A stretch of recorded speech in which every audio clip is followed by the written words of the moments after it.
Isa talaga si PBBM sa may gusto no na ma-impeach itong si Sara Duterte.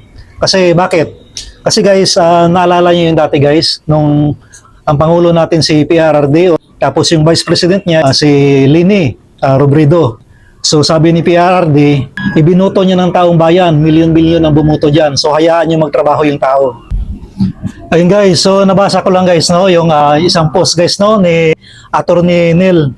So sabi kasi dito guys sa post, inapprove na daw po no ni PBBM or ni Pangulong Bongbong Marcos yung pag-release no ng BIR records ni Vice President Sara Duterte.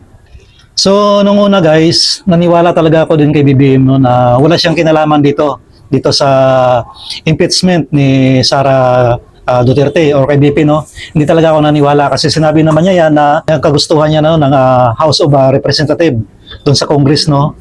Pero kung makikita natin, yun naman talaga yung proseso kasi idadaan talaga yan sa House of Representative bago iakyat sa Senate. So yun ang proseso. Pero yung sinabi kasi niya dati na wala siyang kinalaman dyan, so hayaan niya yan.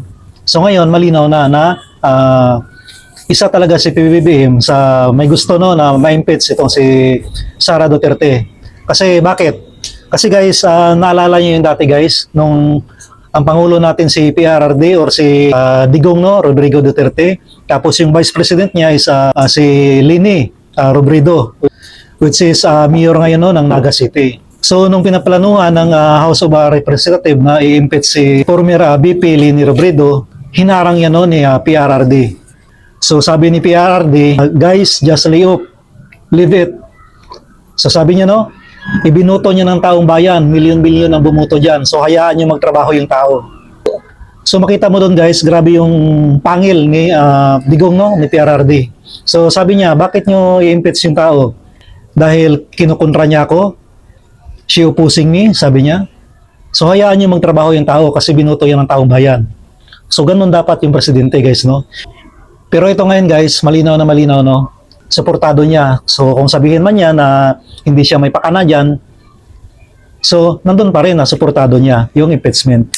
So marami yung nagsasabi dyan na checkmate no, si BP Sara Duterte.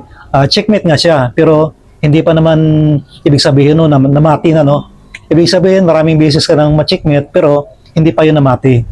So ngayon, dapat ma-impeach yan si Sara Duterte. Kasi pag hindi yan na-impeach at naging presidente yan sa 2028, ibig lang sabihin yan, may idea na siya no, kung ano bang dapat gawin. So yung mga binabato kasi sa kanya ngayon guys, at ina-approve no, sige gawin nyo yan, katulad yan. Sige, pwedeng tingnan yung bank records yan, pwedeng tingnan yung BIR records yan. So pwede pala yan. So alam na niya ngayon yung proseso. So tingnan natin pagdating ng time naman na siya na yung nakaupo. Sana yung mga gumagawa ngayon, pag binalikan kayo, at dinaan sa tamang proseso, huwag kayong magreklamo kasi binigyan nyo ng idea ang tao.